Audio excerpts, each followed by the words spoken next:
The Brazil ATR tragic crash prelim report is out. Let's find out what's in it on this episode of Taking Off. Hi, I'm Dan Milliken, and we're going to get to what's in the preliminary report on the VoePass ATR 72 crash in Brazil that killed 62 on August 9th. First, there are friends and families of the 62 that died that day, and I hope that they will be able to get through their grief and find comfort. And let's not forget that. Secondly, I've done a lot of research and talked to some ATR pilots to get their take on what this prelim report means. Here's the background on what happened. The VoePass ATR 72 departed Cascavel at 2:58 p.m. for Sao Paulo and cruised at 17,000 feet. At 4:21, an hour and 23 minutes into the flight, the aircraft crashed near its destination in a suburban neighborhood, killing everyone on board. The crash was captured by multiple cell phones and quickly made the rounds on the internet. The chilling last moments for those people as the plane fell from the skies in a stall-induced spin. We did a news report the day after, and you can watch that here. In this video is the update. The Brazil equivalent of the United States NTSB, CENIPA, released their preliminary report, and I have to say, what they include in their prelim report is a lot more than what the NTSB prelim does. Certainly answers some major questions while establishing the focus of the investigation going forward. Let's take a look. CENIPA is the Portuguese letters for the Aeronautical Accidents Investigation and Prevention Center and operate under the Brazilian Air Force, and they are the ones responsible for the investigation of this crash. What's interesting is that they do not seek to establish guilt or liability, but focus on the prevention of accidents. Right off the bat on the basic information is that they list the plane as having 58 passengers and 4 crew. And I bring this up because early reports, including ours, mentioned 62 fatalities. But later reports brought up that one passenger didn't make the flight and 61 total fatalities started being reported. But the CENIPA report confirms 62. It seems that one person didn't board, but that someone boarded that was not on the initial passenger list. 62 people perished, not 61. Now, I'm going to go out of order from the prelim report and talk about the weather first, which they cover toward the end. But since it drives what follows, let's talk about it first. At the time of the flight, an extensive band of clouds in advance of a cold front went from the departure airport all the way across to the arrival airport. The air at altitude was extremely humid, and the air temperature at 17,000 feet was minus 9 degrees Celsius. Because of that, there had been issued a severe icing SIGMET between 12,000 and 21,000 feet. A SIGMET is a significant meteorological information issued by the authorities to alert pilots of hazardous weather conditions. And I'm going to get to how important this is in a moment. The big danger for aircraft is supercooled large water droplets, and this is water colder than freezing but still in liquid form, lacking the kinetic energy to turn into a solid, into ice. The supercooled large water droplets strike the leading edges of the airplane as it flies through, providing the kinetic energy to turn it instantly to ice. And as one expert puts it, when you encounter ice in an airplane, you become a test pilot. The buildup will change the aerodynamics. All right, back to the prelim report. Let's go to the top. It starts with the sequence of events collected from the initial investigation, as well as recordings from the flight data recording and the cockpit voice recorder. 2:58 p.m. they take off. 14 minutes later, the propeller anti-icing 1 and 2 were turned on. The electronic ice detector went off 2 minutes later, and the crew turned on the airframe de-icing. And at this point, the crew talks about the occurrence of an airframe de-icing fault and that they would just turn it off. And the airframe de-icing was turned off after less than 1 minute. Over the next hour, the electronic ice detector would go off and then stop, and the crew's communication seemed to go about usual business. They did not give any communication that would reveal any concern about icing until the last minute. The airframe de-icing was turned on again an hour after it was turned off. A minute later, at 4:18, the cruise speed low alert was triggered, and at the same time, the pilots still just went about business as usual. The second in command was asking the flight attendant for dispatch information, and they started to brief the approach as they were nearing Sao Paulo. A minute and a half after turning on the airframe de-icing, they turned it off again. And approach control told them to stay at 17,000 due to traffic. And the crew answered that they would comply. And during this communication with approach, the degraded performance alert was triggered. But they continued their conversation with approach that they would have to wait to begin to descend. And then they went back to briefing their approach at 4:19. They had less than 2 minutes left. At 4:20, the second in command made a comment, "A lot of icing." The airframe de-icing was turned on for the third time. Then approach told them direct to a fix and let them know that their descent would be starting in 2 minutes. And they acknowledged. That was the last communication from the plane. They begin the right turn to the fix at 4:20 and 50 seconds. 7 seconds later, the increased speed alert went off. That means they're getting too slow. Vibration noise was immediately heard simultaneously with the activation of the stall alert.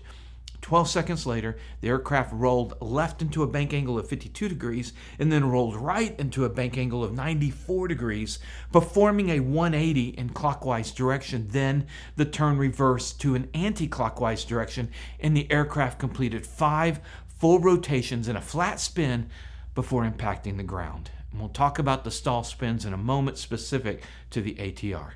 The prelim report goes on to give the qualifications and training of the flight crew. Both were current, with both having just over 5,000 hours total flight time. The pilot in command had 665 hours in the ATR, and the second in command had 3,543 in the ATR. Then the prelim report goes in depth into the aircraft, starting with the pneumatic system.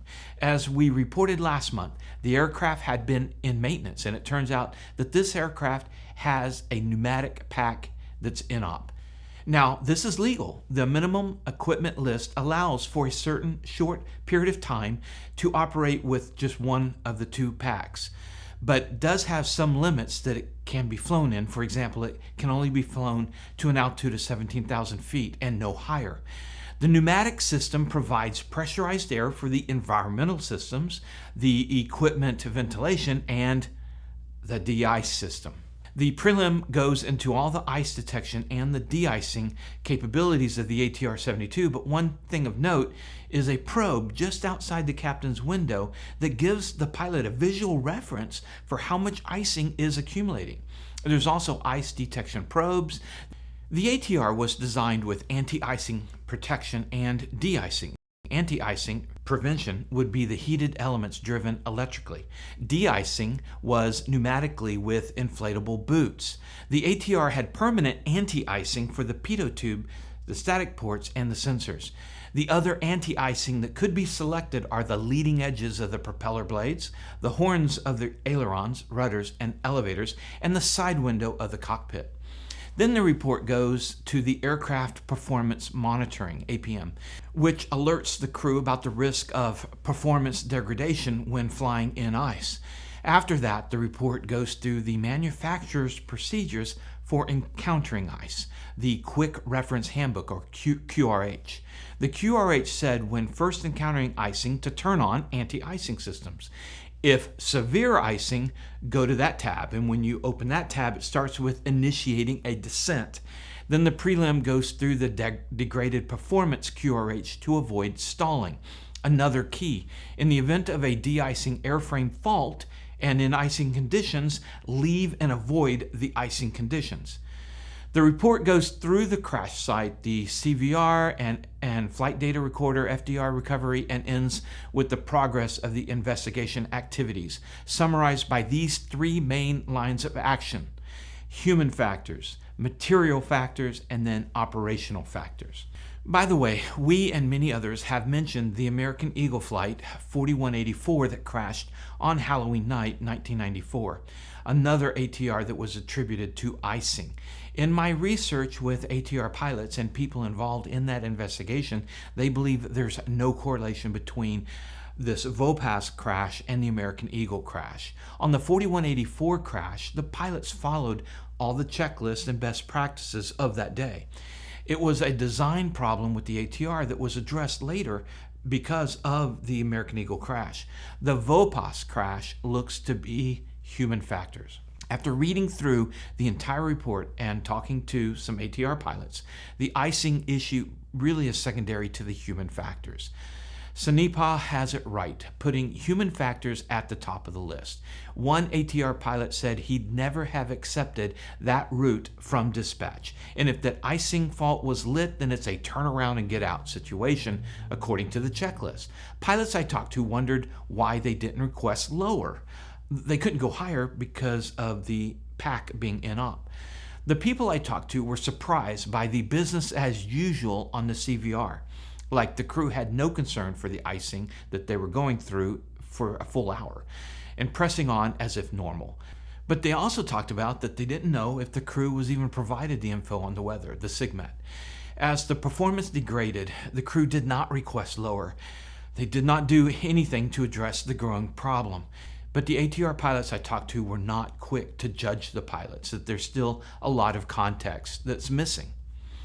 As the performance degraded, the plane entered a stall. Airline pilots are taught and trained to recover from a stall at the first indication. The rule is don't ever get into that situation to begin with. But if a plane stalls, in other words, the angle of attack increases to the point where the wing can no longer provide lift, it can still be recovered by lowering the angle of attack. But if, when a plane stalls, a yawing moment is introduced, like rudder movement, a plane can enter a spin. And the ATR pilots I talked to said there is no recovery procedure for the ATR from a spin. And I'm sure one of the things investigators will look for is what caused that yawing moment. Was it rudder input from a pilot? Was it ice effect on control surfaces? Did the pilots attempt to recover at first sign of stall, the stick shaker? And procedurally from the beginning, why did they take the route through severe icing? Why weren't they worried about the buildup? Why didn't they request lower? These will be the questions that CENIPA will try and determine answers. Thanks for watching, and thanks to our sponsors who make it possible to bring you these reports, like ClemensInsurance.net. They do all sorts of insurance, and what I appreciate is that they know how to navigate the process to get me the lowest rate and best coverage. Jerry there saved me just over $1,000 when I switched over to him. And Marshall Protective Services, mpsprotects.com, personal protection elevated. I've linked them and the other sponsors in the description below. And if you'd like to see our report on John Denver that Christy covered, click right there. Thanks again, and remember, superior judgment trumps superior skills. Take care.